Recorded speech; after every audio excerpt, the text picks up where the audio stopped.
안녕하세요. 백두산 금융연구소의 백두산입니다. 3월 4일 금요일 저녁 9시 7분입니다. 어젯밤 미국은 파월 의장의 연설 내용 때문에 하락 마감을 했죠. 긴축 우려가 자극됐다 이러면서 하락 마감을 한 거예요.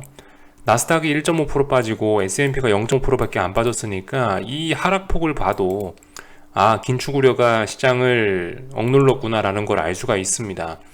그래서 이 영향을 받아서 아시아는 개파락 출발을 했는데, 근데 이제 제가 아침 영상을 녹화할 시간쯤에 전쟁 이슈가 또 빵 터지면서 시장이 급락을 해버렸죠. 다 아실 거예요. 러시아군이 우크라이나에 있는 원전을 공격했다라는 거. 사실 이제 지금은 이제 좀 평안하게 이 뉴스를 그냥 말씀드릴 수가 있는데 다 아니까요. 솔직히 저도 이 뉴스가 처음 나왔을 때 아침 9시 반쯤에는 정말 깜짝 놀라긴 했었습니다. 이거는 좀 약간 선을 넘는 것일 수 있다는 생각 때문에 그랬어요. 여기서 이 원전을 잘못 건드렸다가 체르노빌 원전처럼 그렇게 큰 사고가 나면 정말 이건 심각한 문제잖아요. 그러니까 혹시나 그렇게 될까봐 싶어가지고 이거 좀 심각하다라고 생각을 했었는데, 다행히 러시아군이 그래도 일말의 양심은 있었는지 일단은 뭐 원전을 그냥 뭐 접수하는 정도로 원전을 막 완전 폭파시키고 이런 건 아니고 그냥 뭐 원전을 뭐 점유하는 이 정도로 일단 사태가 끝난 것 같습니다. 솔직히 그래서 일단 이 이슈를 보면서 드는 생각은 이거 사실 이제 그 원전을 공격했다는 것 때문에 저 같은 우려를 하는 사람들이 많았겠죠. 체르노빌처럼 된다, 그런 우려를 하는 분들이 많았었기 때문에 시장의 낙폭은 컸지만, 사실 이 뉴스 자체는 어떤 전쟁 이슈에 있어서 그다지 그렇게 뭐 핵심적인 그런 이슈는 아니라고 생각을 하거든요. 제가 그 지난번에 말씀드렸던 내용이 있죠. 전쟁 이슈를 생각할 때 우리 세 단계로 보자. 말싸움 단계가 있고, 그 다음에 이제 전면전, 본격적인 전쟁 단계가 있고, 그 다음에 화해하는 단계가 있다. 지금 우리 여기에 있다라고 말씀드렸는데, 아무튼 그죠. 그죠. 지금 아무튼 2단계에 있는데, 원전을 뭐 공격을 했다라고 해서 여기서 뭐 갑자기 뭐 전면전으로 가고 이런 이슈는 아니잖아요. 그죠. 그러니까 이건 제 생각에는 뭐 전쟁 이슈에 뭐 엄청난 뭐 전환점을 맞이하고 이런 중요한 건 아닌 것 같고요. 그냥 전쟁 이슈 진행 중에 어떤 단기적인 악재 정도로 일단 파악을 하고 있습니다. 제가 생각하는 이제 뭐 진짜 어떤 전쟁의 국면을 바꾸거나 진짜 전쟁 중에서도 좀 시장에 심각한 타격이 올 수 있는 건, 제가 봤을 때 이제 남은 건 이런 거죠. 뭐 그러니까 아예 이제 평화 협상이 잘 돼갖고 러시아하고 우크라이나하고 사이좋게 이야기해서 전쟁이 아예 끝나버리든가, 좋은 쪽으로 끝나면 이제 전쟁 이슈가 아예 끝나는 건데, 이게 아니라면 지금 상황에서 악화될 수 있는 건 제 생각엔 이런 경우, 뭐 미국의 참전으로 인해서 뭐 미국의 참전으로 세계 3차 세계대전 발발, 뭐 이런 확전, 아니면은 경제 제재의 심화, 뭐 이런 것들, 그죠? 예를 들면 뭐 러시아에 있는 가장 큰 가스 회사 가즈프롬, 이런 거를 제재한다든가. 근데 지금 보시면 이런 거 없죠. 가즈프롬은 가스 평소대로 우크라이나를 통해서 유럽으로 운송되고 있다라고 이야기를 하고 있고, 또 그리고 이번에 스위프트 제재에서도 가만히 생각해 보시면 가장 중요한 은행들은 제외시켰단 말입니다. 가즈프롬방크 주요 러시아 은행 제재 제외, 이렇게 써 있죠. 그래서 어쨌든 그 가장 중요한 거는 지금 어떤 이런 것들이 진짜 전쟁 이슈에 있어서 좀 진짜 중요한 그런 이슈일 것 같은데, 아무튼 지금 그런 거는 건드리지 않고 있단 말입니다. 그러니까 오늘 이런 원전 공격 이런 거는 설마 저 원전이 폭발해가지고 체르노빌처럼 됐으면 이건 정말 큰 문제가 될 수도 있었는데, 다행히 일단 그렇게까지는 안 됐기 때문에 이건 일단 지나가는 단기적인 이슈 정도로만 일단 판단하고 저는 그냥 패스하려고 그래요. 그래서 아무튼 결론적으로 아무 일 없이 뭐 더 그냥 어떤 단기적인 이슈인 것 치고는 낙폭이 그래도 조금 좀 나왔다라고 생각이 되긴 됩니다. 어쨌든 근데 지금 뭐 미국 증시고 한국 증시고 뭐 세계 증시가 전반적으로 좀 반등할 만하면은 자꾸 위에서 누가 찬물을 끼얹고 있어요. 그래서 어쨌든 이 오늘의 이런 급락, 그 원전 공격 소식 이런 것 때문에 시장이 하락을 하고 있는데, 이게 뭐 솔직히 제 입장에서 그러니까 제 입장, 뭐 숏을 보고 있는 제 입장에서 어떤 장기적인 추세적인 하락을 바라보고 있는 제 입장에서 이런 이슈로 시장이 하락하는 거는 솔직히 별로 그렇게 뭐 썩 내키지는 않지만은, 아무튼 근데 이 자꾸 이런 소식들이 나오면서 시장의 반등 의지, 상승 의지를 크게 꺾어놓고 있다는 게 어쨌든 뭐 일단 제 입장에선 괜찮다라고 보긴 봅니다. 자꾸 올라야 될 때에서 미끄러지고 있고 좀 반등할 만하면 미끄러지고 이런 모습들, 그죠? 그리고 오늘 한국 증시 한국 증시를 제외한 한국 증시를 제외한 게 아니죠. 한국 증시를 비롯한 여러 세계 증시가 이런 이슈들로 인해서 어쨌든간 자꾸 중요한 지지선들을 깨고 있거든요. 이런 점들이 어쨌든 어떤 하방으로서 시장이 이렇게 하락을 하고 있는 데에 있어서 계속 어쨌든 좀 도움을 주고 있는 이런 측면이 있다라는 거죠. 그래서 아무튼 재료는 조금 좀 마음에 안 들긴 합니다만 일단 그래도 제가 원하는 방향, 일단 그래도 그다지 큰 무리 없는 방향대로 일단 시장은 잘 흘러가고 있는 것 같아요. 아직까지는 저의 시나리오 범위 내에서 잘 가고 있다라고 생각합니다. 다만 이제 제가 지금 조금 이제 좀 마음에 걸리는 거는 한 가지가 있다면은, 말씀드렸다시피 이제 3월 15일, 16일인가가 FOMC 회의죠. FOMC 회의 직전까지 너무 시장이 많이 빠져버리면은 긴축 우려 선반영 이러면서 시장이 FOMC 회의 이후에 쌍바닥 만들면서 또 어떤 추세적인 반등을 하고 이럴 수도 있을 것 같아요. 추세적인 상승으로 전환도 하고 이럴 가능성도 있기 때문에 아무튼간 저는 이 시장의 불안감 이런 걸로 인해서 FOMC 회의 직전까지 너무 폭락하지만 않았으면 좋겠다라는 게 저의 입장에서 지금 그것이 일단 저의 생각입니다. 저는 일단 그 정도 생각만 하고 지켜보고 있어요. 근데 아무튼 아직까지 말씀드렸다시피 저의 시나리오 내에서 그냥 잘 가고 있다라고 말씀드렸죠. 아직까지 엄청난 폭락, 눈에 띄는 엄청난 폭락 이런 것도 없고, 어쨌든 요렇게 옆으로 지금 시장이 설설설설 기어가고 있고 폭락은 안 하고 있는데, 이런 모습도 일단 별로 나쁘지는 않은 것 같아요. 제 입장에서 이게 우려가 된다 그럴 거까지는 없을 것 같고, 아무튼 지금 같은 경우는 어쨌든 이제 주식시장 상승을 바라보시는 분들이 이제 정말 이제 힘 빠지는 그런 상황이 계속 연속적으로 나오는 거죠. 좀 되려고만 하면은 러시아에서 자꾸 포를 쐈대니 사람이 죽었대니 이러고 있고, 자꾸 좀 정신 좀 차려보려고 하면 금융 제재가 어쩌고저쩌고 기름값이 오르고 있고 이러니까 상승을 보시는 분들 입장에서는 요즘 정말 피곤할 수밖에 없을 것 같아요. 그래서 어쨌든 이런 이야기 정도를 좀 드렸습니다. 전반적인 이야기를 좀 드렸고, 그래서 오늘 아시아 시장 같은 경우 좀 낙폭을 좀 많이 키웠는데, 오래간만에 아시아장 전반적으로 지금 어떤 그림들이 나오고 있나 그림만 좀 살펴보고 넘어가자면요, 일본 증시인데요. 일본 증시도 이거 하락 추세죠. 하락 추세로 들어갔습니다. 여기 중요한 자리, 여기는 중요한 지지선 자리가 이제 완전히 깨져가지고 이제 완연한 하락 추세로, 완연한 하락 추세는 아니죠. 지금 하락 추세 초입으로 일단 들어간 거고요. 상승 추세는 끝났죠. 넥라인 붕괴시켰으니까 상승 추세는 끝났고요. 어쨌든 반등해야 될 자리에서 반등 못하고 계속 아래로 빠지고 있어서 잘 빠지고 있다. 이런 모습. 하락이 일단 좀 시동이 걸린 듯한 모습입니다. 지금 말씀드렸죠. 시동이 걸린 거라고요.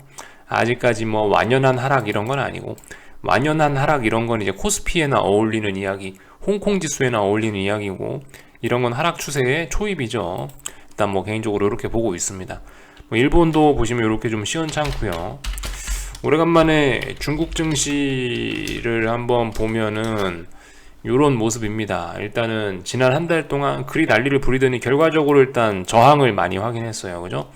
얘는 아직까지 추세가 죽진 않았어요. 얘는 아직도 그래도 상승 추세 중이죠. 얘는 아직도 중요한 어떤 지지선, 이런 자리를 깨지 않았고, 저점도 어느 정도 계속 높이는 이런 모습을 보이고 있기 때문에 아직까지 얘는 그죠? 하락 추세 이런 건 아닌데 단기 하락 추세일 뿐이죠. 얘는 아직까지요. 근데 이번에 아무튼 중국을 봐야 될 점은, 지금 이제 여기서 이렇게 빠졌는데 여기서 이제 저항이 이제 이 자리에서 굉장히 많이 누적되고 있다라는 거, 얼마 못 올라오네 라는 점을 생각해 보시면 좋을 것 같아요. 여기 박스권 상단부터 해서 여기까지 빠졌는데, 근데 반등이 이것까지밖에 안 올라온다? 좀 심각할 수 있어요. 그리고 지금 여기에서 지금 저항이 너무 많이 너무나 저항이 잘 누적되고 있어서 하나, 둘, 셋, 넷, 하여튼 그죠? 이 부분에서 굉장히 저항이 많이 누적되고 있기 때문에 좀 위험해졌다라는 거. 이 아래쪽으로 가기 시작하면 이 자리가 지금 굉장히 어떤 중요한 그런 저항이 될 수가 있겠죠. 이미 저항이 됐습니다. 그죠? 이런 모습들 볼 수 있을 거고요. 홍콩 같은 경우는 오래간만에 보여드리는데, 제가 홍콩 지수를 보면서 한국 코스피 숏 포지션 보시는 분들이 홍콩 지수 보면서 우리 많이 좀 배워야 된다는 이야기를 예전에 계속 드렸는데, 이 홍콩 지수 보시면 계속 하락 추세긴 하락 추세인데 얼마나 먹기 더럽게 움직였냐고요, 그죠? 심지어 중간에 이렇게 상승 추세를 보여주기도 했어요. 잠깐 고점과 고점과 그 중간에 잠깐 고점과 고점, 그리고 그 저점과 저점이 높아지는 이런 모습들도 보였단 말입니다. 숏 포지션 들고 있는 사람들이 얼마나 이게 간 떨렸겠어요. 근데 결과적으로 이게 하락 추세니까 어쨌든 뭐 더 이상 못 가고 중요한 자리마다 붕괴시키고, 중요한 자리마다 지지선을 붕괴시키고 급락시키고 붕괴시키고 급락시키고. 여러분들 이게 지금까지 이렇게 지나온 결과만 보니까 야, 여기서 숏 잡았으면 대박이다 이런 생각할 수 있지만, 여기서부터 해서 끌고 오는 사람들은 얼마나 이게 얼마나 속 터지는, 얼마나 답답했겠냐고요, 그죠? 얼마나 위기가 많았겠냐고요. 이런 자리에서 얼마나 다들 속 떨렸겠습니까, 그죠? 중간에 추격해도 그러니까 정말 좀 기분이 좀 더러운 그런 일들이 굉장히 많았을 거예요. 지금 보시면은 계속 박스권 레벨 다운, 박스권 레벨 다운, 박스권 레벨 다운 이렇게 하고 있죠. 그래서 아무튼 이 하락이라는 게 이렇게 진행되면 아무튼 정말 오래되고 치명적일 수가 있다. 그러면서 이제 아무튼 이런 홍콩 지수 같은 경우엔 완연한 겨울이죠. 예, 완연한 겨울이에요. 그래서 제가 지난번에 이제 이 자리에서 말씀을 드렸던 게, 야, 이거 쌍바닥 만드는 척 하고 있는데 이런 자리에서 이렇게 쌍바닥을 만들면 이거 진정한 쌍바닥이 아닐 가능성이 높다라는 이야기를 드리긴 드렸거든요. 이거 보면서 제가 계속 드리는 이야기가, 이렇게 완연한 하락 추세를 끝내고 싶으면 이 어마어마한 폭락이 나오고 투매가 나와야지 이걸 이제 끝낼 수 있다고요. 근데 지금 그런 모습은 안 보이죠. 여기서 은근히 쌍바닥 만들면서 한번 상승 추세로 전환해 볼래다가 된통 얻어맞았죠. 네. 하여튼 뭐 재밌는 홍콩 증시입니다. 2020년 그 2021년 내내 얘는 하락했었기 때문에 뭐 하락의 선반영 이래 갖고 1월 1일부터 해서 1월 초에는 전 세계에서 가장 강한 게 홍콩 증시였지만, 결과적으로 지나고 나서 보니까 이거 아무 의미 없는 반등이었죠. 더 하락을 가속화시키기 위한 그런 반등이었어요. 지금도 투매는 나오지 않고 있는 모습이죠. 어디까지 갈지 몰라요, 그죠? 한국도 뭐 솔직히 이렇게 따라갈 것 같다라는 생각이긴 한데요. 아무튼 정말 어떤 이 힘을 아껴가면서 잘 가는 모습이에요, 아래쪽으로. 딱히 뭐 눈에 띄는 폭락 이런 것도 없이 정말 잘 가고 있습니다. 홍콩 미래가 좀 깝깝해 보이죠. 이런 점들을 오래간만에 좀 살펴봤고, 위안화 잘 보자라는 이야기 드렸습니다. 뭐 일주일 이상 지금 여기서 하반경 직성 만들어내고 있다라는 거, 이게 정말 오래간만에 보이는 모습이라는 거 말씀을 드렸었죠. 보통 다 어떤 V자형 반등 뭐 이런 걸 하기 마련인데, 웬일로 하반경 직성을 좀 탄탄히 이 부분에서 좀 지키고 있다라는 거. 그리고 지금 우크라이나 뭐 이슈 이런 걸로 인해서 슬슬 여기 있는 이 상단부를 넘어가려고도 하고 있네요. 하여튼 잘 보자고요. 아직 뭐 추세 전환 된 건 아니고 아직까지는 위안화 강세 추세가 유지 중이죠. 예, 추세 전환 시도 중인데 쉽지가 않은 모습이긴 합니다. 아무튼 금리 인상, 미국 금리 인상 얼마 남지 않았으니까 뭐 조만간 바뀌겠지, 조만간 추세가 바뀔 수 있겠지라고 생각하고 지켜보고 있어요. 요 정도 이야기를 드렸습니다. 하여튼 오늘 아시아장을 좀 살펴봤고, 한국 같은 경우는 제가 아침에 박스권 하단 어디라고 말씀드렸죠. 361.5라는 자리를 말씀드렸는데 361.1 오네요. 깨긴 깼는데 약간 좀 턱걸이로 깼다라는 생각이 좀 들어요. 그래서 아무튼 뭐 반등시 매도 전략 뭐 이런 이야기밖에 드릴 이야기가 없고요. 뭐 오늘 이게 엄청난 폭락이냐, 그건 아니죠. 오늘 아침에 말씀드렸다시피 361이 붕괴되면은 361 아래쪽으로는 뭐 좀 이제 슈팅성이다 라는 이야기를 드리긴 드렸는데, 아무튼 뭐 오늘 그래서 뭐 적당히 빠질 수 있는 만큼 딱 빠진 것 같아요. 박스권 중간에서 박스권 하단부까지 딱, 대충 박스권 하단부 부분까지만 빠졌으니까 적당히 빠졌다라고 봅니다. 아무튼 그래서 뭐 추가 하락 가능성도 좀 있어 보이고요. 한국 같은 경우는 아무튼 그래요. 한국도 여기 보시면 이 탄력적으로 가져야 될 날에 자꾸 음봉으로 넘어가고 있어가지고 자꾸 하락으로 넘어져가지고 시장 분위기가 매우 좀 안 좋은 편이긴 합니다. 이래서 일단 급등의 가능성은 또 많이 물 건너갔죠. 뭐 콜옵션이 살아있고 그래야 급등도 나오는데, 콜옵션들이 뭐 매일매일 박살이 나고 있으니 이게 이제 뭐 탄력적인 반등 이런 거는 글러먹은 것 같긴 합니다. 그래서 풋옵션들이 많이 죽어가고 있다라는 거 보실 수가 있겠고, 콜옵션 풋 같은 거는 보시면 뭐 대충 여기 박스권 상단이라 치고 박스권 하단이라 치고 그럼 대충 이 위에 어딘가까지는 일단 올라올 수도 있겠죠. 이런 생각 정도 해볼 수 있을 것 같아요. 요 정도 이야기를 드렸고, 그리고 지금 여기서 이제 코스피 만약에 이제 여기서 이렇게 꺾인다라고 한다면 지금 이런 때를 잘 보셔야 될 것 같아요.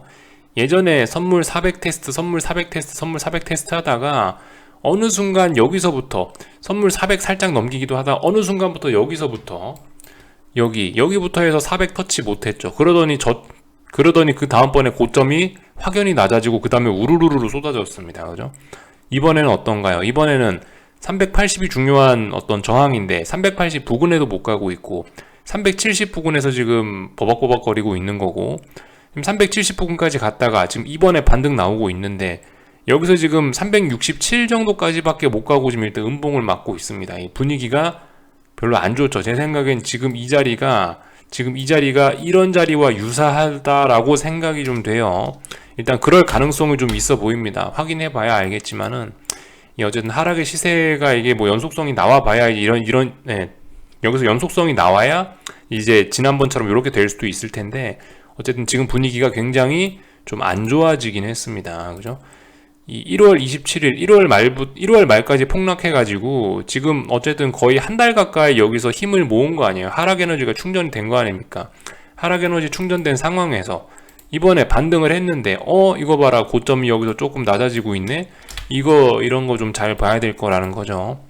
전 솔직히 380 부근까지는 올라올 수 있을 것 같았는데 지금 좀 반등이 좀 너무 약합니다. 한국도요. 분위기가 좀 많이 다른 것 같긴 해요. 그래서 아무튼 뭐 반등시 매도 전략이고 천천히 뭐 매집하자, 천천히 슈퍼지션 매집하면 좋을 거다, 추격은 안 하자, 뭐 요런 이야기 계속 드리고 있습니다.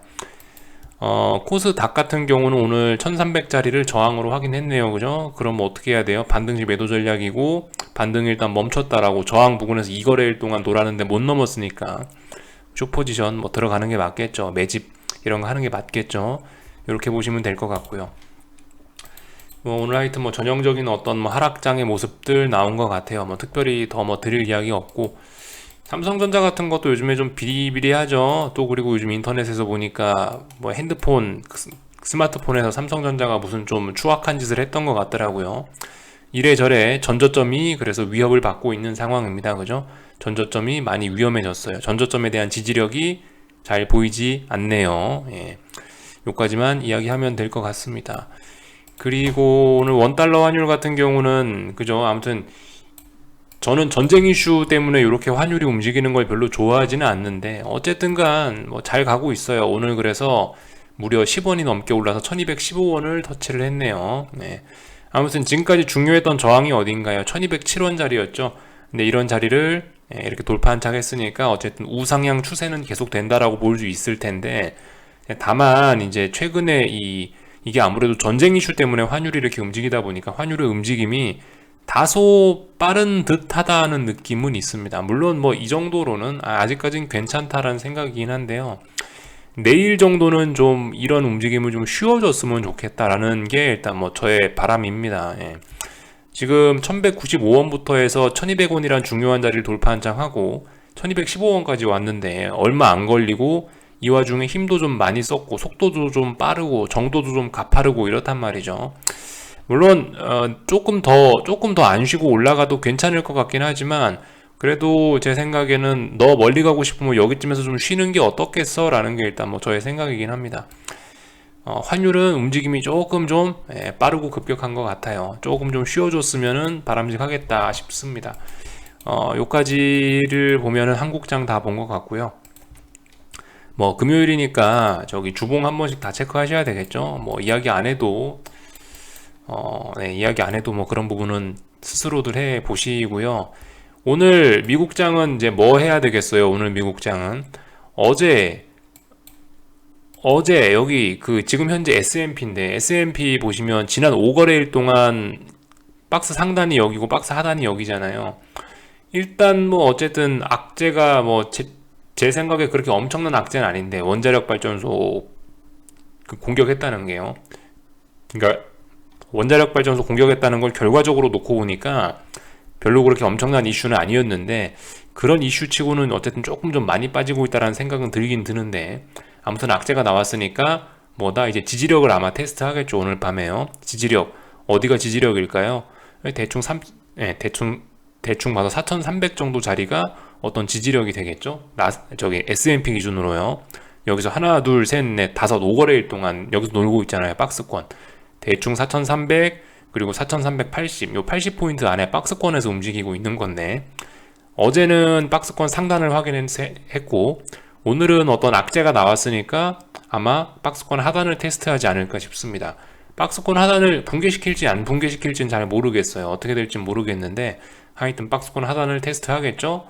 여러분들 근데 지금 여기서 박스권 하단을 붕괴시켜 버린다면 어떻게 되겠습니까? 굉장히 위험해지겠죠. 왜냐, 박스권 하단을 붕괴시키면은 이제 어떤 일이 일어나냐, 2월 24일 날 폭락하고 나서 반등을 여기까지 했잖아요. 반등이 끝나고 이제 본격적으로 아래쪽으로 가겠다는 신호를 주 있다고요. 여기서 박스권 하단이 4300짜리가 붕괴가 돼버리면 다음번에 의미 있는 지지선은 뭐 4175나 여기 있는 전저점 자리 뭐 4100 정도짜리까지는 빠질 가능성이 열려버리는 거예요. 그래서 일단 그런 부분을 좀 잘 보면은 좋을 것 같습니다. 나스닥은 뭐 숫자만 다르지 구조는 기본적으로 같죠. 나스닥은요. 여기 5거래일 동안 14,200 정도 자리의 저항을 누적시켰고, 오늘은 어떤 악재가 나왔으니까 대충 한 13,900 정도 요 박스권 하단 자리를 테스트하겠죠. 혹은 뭐 13,800 요런 자리들을 테스트할 겁니다. 박스권 하단을 테스트했는데 붕괴되면 어떻게 되겠어요? 얘도 여기 직전 저점 자리까지 가거나 아니면은 여기에 그 중간에 어떤 의미 있는 지지선 부근까지 한번 내려가겠죠. 그죠? 오늘 그래서 이런 박스권 하단 이런 자리가 붕괴가 되면 아래쪽으로 목표치가 확 열리게 되겠죠. 요런 점들 생각하시면 되겠습니다. 근데 아무튼 뭐 저의 그냥 막연한 생각이긴 한데, 이 FOMC 회의 전에 전저점을 저렇게 막 전저점 부근까지 저렇게 가는 건 좀 안 좋지 않겠어? 라는 그냥 뭐 괜히 그런 생각이 좀 들긴 들어요. 저는 좀 숏포지션 들고 있는 입장에서 지금은 좀 괴로울지 모르겠지만 그래도 좀 옆으로 좀 벨벨벨벨 기면서 조금 좀 하방 포지션 들고 있는 사람이건 상방 포지션 들고 있는 사람이건 어쨌든 조금 더 괴로운 시간을 좀 더 가지고 FOMC 회의 확인하고 우리 그거 보고 움직이면 안 될까라는 게 일단 뭐 저의 뭐 막연한 바람이긴 합니다. 그대로 될지 안 될지 모르겠고 하여튼 그래요. 하여튼간 박스권 아래 붕괴시키면은 쏟아질 수 있다, 요 이야기만 들으시면 될 것 같아요. 나머지는 저의 의견이죠. 네. 박스권 아래 붕괴되면 박살난다는 이건 사실인 거고요.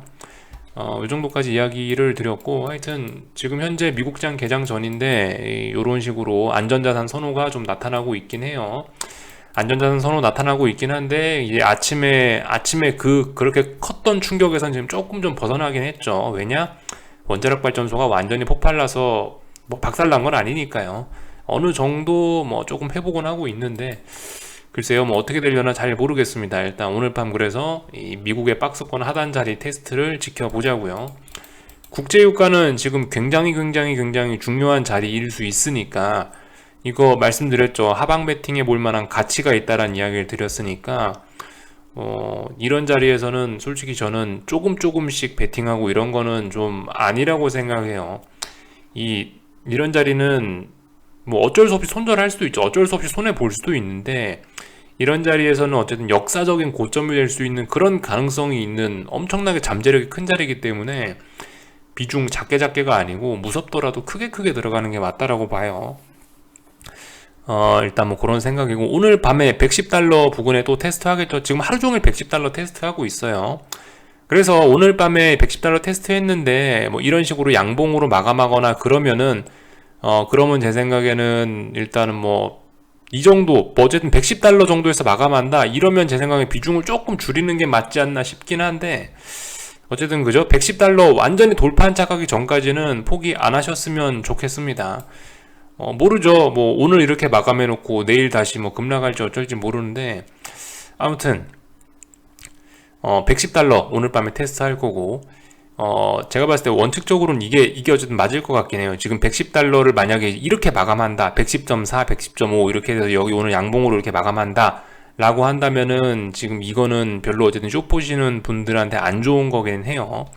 이게 지금 그 변동성이 이렇게 막 터져 있는 상황이잖아요. 지금 유가가 이게 짜불짜불 이게 아니고 변동성이 확 터져 있는 상황이니까, 이렇게 변동성이 터져 있을 때는 속도도 좀 중요하거든요. 내려올 때는 빨리 내려와 줘요. 그러니까 그 내려올 때는 빨리 내려와야 되거든요. 그래서 이제 어젯밤에 유가가 일단 음봉을 만들어 놨죠. 어젯밤에 음봉을 만들어 놨으니까 이제 이 음봉을 바탕으로 해서 오늘은 제 생각엔 하방 포지션이 속 시원하게 갈 거면 가장 좋은 거는 한 5일선 부근까지 해서 장대 음봉 만들어 주는 게 가장 좋은 시나리오라고 생각하고요. 숏 포지션 보시는 분들이 경계해야 될 거는 이런 식으로 변동성 줄이는 거, 이런 식으로 변동성 줄이는 거 주의해야 될 수 있습니다.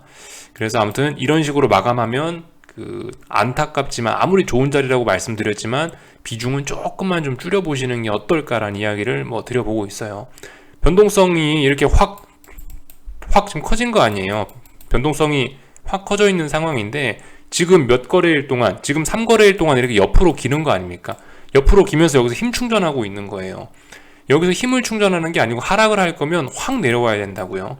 근데 여기서 지금 이런 식으로 마감을 한다. 이렇게 되면 여기서 힘을 충전했다가 다시 또 다른 오버슈팅으로 다시 한번 더 갈 수도 있는 거예요.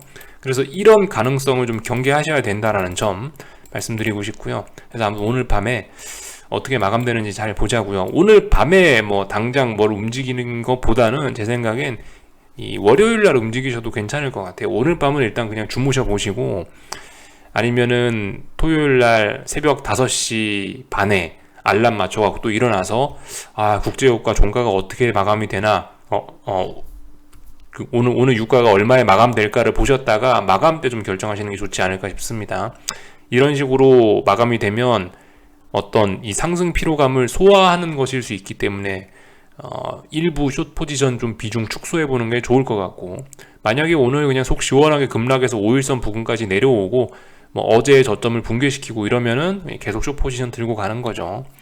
하여튼 뭐 이런 식으로 하셨으면 좋겠습니다. 그래서 오늘은 좀 유가가 하락을 할 거면 오늘은 좀 연속적으로 하락을 보여주는 게 자연스러운 날이에요. 요렇게 상승 마감하거나 이러면은 이 오히려 힘을 충전하는 건, 상승 힘을 충전하는 것일 수 있다. 이런 이야기를 좀 드렸습니다. 변동성 지수들은 뭐 굳이 안 봐도 괜찮겠죠. 아무튼 지금 뭐 변동성 지수 안 보고 그냥 박스권 하단 깨냐 안 깨냐 이런 여부로 설명을 드려도 뭐 똑같은 것 같아서 변동성 지수 그래도 한번 보긴 할까요? 변동성 지수는 뭐 굳이 뭐 보자면 오늘 이런 거 보면 되겠죠. 32.3이라는 자리를 지난번에 제가 말씀드렸죠. 32.3 정도 자리, 여기 종가상으로 안착하는지 여부 잘 보자고 말씀드렸습니다. 아무튼 오늘 어떻게 될지는 모릅니다. 뭐 미국 주식시장이 박스권을 붕괴시킬지 다시 박스권 안으로 기어 들어갈지 어쩔지 모르는데, 이 박스권 안으로 얘가 다시 박스권 안으로 들어간다라고 한다면 빅스는 다시 쑥 내려오면서 좀 여기서 또 저항을 또 만들 거고요. 박스권 붕괴시키면 저기 32.3짜리 돌파 안착하면서 변동성 요렇게 장대 양봉을 만들어낼 수 있겠죠. 아무튼 아직까지 UVXY의 시대인 거는 분명합니다. 그래서 하여튼 뭐 오늘까지는 뭐 미국 주식시장 뭐 UVXY 보시는 분들 딱히 딱히 할 건 없을 것 같고, 뭔가 하시겠다면 오늘 장 싸움 결과 보시고, 글쎄요, 오늘 여기서 이렇게 하락 마감해버리면은 UVXY는 조금 좀 답답할 것 같긴 해요. 오늘 이런 양봉 보여주면은 계속 이렇게 차분히 오르는 그런 가능성이 높아지는 거겠죠. 그죠? 오늘 얘가 죽으면 이제 여기 어딘가 대충 뭐 34, 33 부근에서 또 저항이 만들어지는 거니까 좀 깝깝해질 수 있어요. 아무튼 여기까지 하겠습니다. 궁금한 거 리플 남겨주시고요. 한 주간 수고들 많으셨습니다. 월요일 아침에 뵙도록 하겠습니다.